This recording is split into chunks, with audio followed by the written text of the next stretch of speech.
Hello, welcome back to Not a Proper Classic. Today, I'll tell you where the name has come from. I'm out and about just for a poodle and a drive in my old 220 CE C124 for Mercedes chassis number nerds. Not a W124 because it's the coupe, it's the C124. But yeah, the name. Nice, I got this car a year ago actually, February 2022. My previous car, it was a B7 Audi A4 1.8 turbo with the CVT box. It was alright. Car brilliant, gearbox fine for cruising, wafting, sporty, nothing much. But I had an accident in that was written off. Not my fault. Used my dash cam to help prove that. So recommend getting a dash cam. Next space, if you're watching, yeah, happy for a sponsorship here. I am shameless on that front. But yeah, old car, written off. Just looking for a new car. Always had a bit of an itch for an old Mercedes.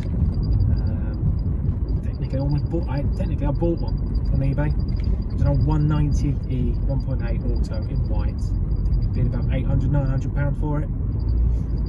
That didn't work out because it turned up and it wasn't quite as described. The engine was spluttering oil and smoking and all sorts. It was a bit of a, structurally it was sound, but cosmetically it was a bit tatty, but I was happy with that. And mechanically the engine was a no-no.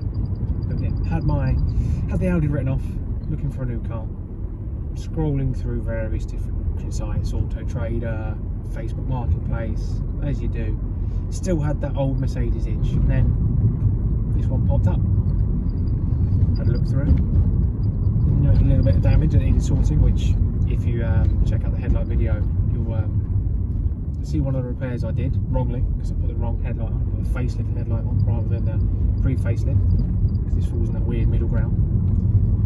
But looked good, quite solid. The MOT history was pretty good. Mileage, yeah, it's alright for 1993 car, so it's now 30 years old. I think it was 118,000 miles, something like when I bought it. I've done a few miles since. 125,000 nearly now. But yeah, looked good. Interior looked nice from the photos that you can tell. So I had a check with my father-in-law. He knows about his cars. I was like, you know what? Let's go for it. Let's put a bid in. So we decided how much we wanted to pay for it, put the bid in on the auction site, left it. To be honest, I forgot about it for a few days. That's a lie, I didn't. I was excited, I was kind of pestering all the time, like, what's it at now, what's it at now, what's it at now? I was still winning. Auction day came, got the message, we've got the car. Oh, brilliant, fantastic, wait for it to be delivered. It rocked up, looked quite good, apart from that V5. DVLA, great job. 3 weeks later, eventually turned up, taxed it. Went to get it insured, so obviously you get insured to drive it. Actually, no, I think I got it insured as soon as it arrived. That was the sensible thing, so yeah, it was that. Did the usual thing, go around all the various different search engines, comparison sites, compare the market and so on. Got a few quotes. And this is proper classic, another classic car. Nissan Figaro, for those who are interested. You may see that at some point on the channel. She was with Adrian Flux. So they're on my list of people to call, but went round. Can't remember who it was for one of the kind of classic car specialist insurers. Gave them a call, gave them the details. Bear in mind this was 29 years old, 28, 29 years old at that point. Gave him a call, and it's not 30 years old, we won't insure it, which came as a bit of a surprise, you know. Those who know the 124s, similar chassis, will know it was from 80s, I think it was 86, don't quote me. Again, I'll put a number here as to when they first came out. I was surprised, you know, they wouldn't insure it. I was told this is a proper classic, they're not going to insure it. She's like, well, it's obviously not a proper classic. Boom, name, there we go, that's where it came from. it's stuck ever since. And yeah, Mrs. Proper Classic likes to occasionally, drive me every now and then that this isn't a full fat classic yet, because it's not 30 years old. It's this year, and her 1991 Nissan Figaro is, because it's over that mark. But yeah, that's where the names come from. It's stuck ever since, and that's why the channel exists, that's why the name exists, and that's why if you have a 220 CE, it's not a proper classic.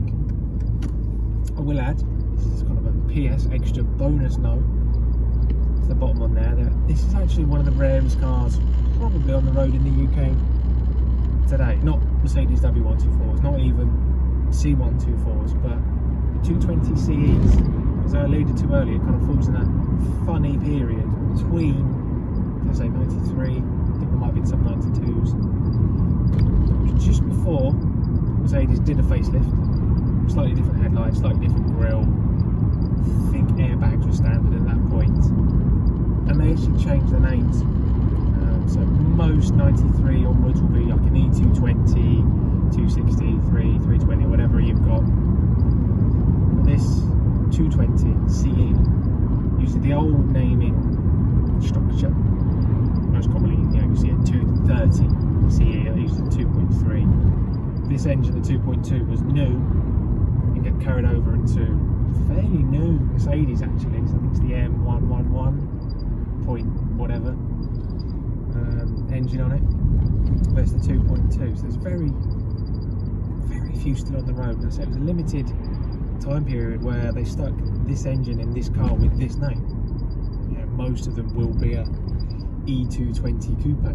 So there you go, nerdy facts for you there. I think the last time I checked on how many left, people debate how accurate it is, but last time I checked on there, I think it was 75 were on the road.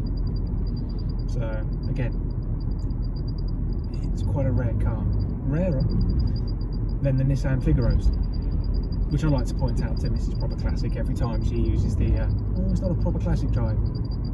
So yeah, call that 1-1 on the classic car score. But anyway, thanks for listening. Don't forget to like, comment and subscribe, and yeah, see you in the next one.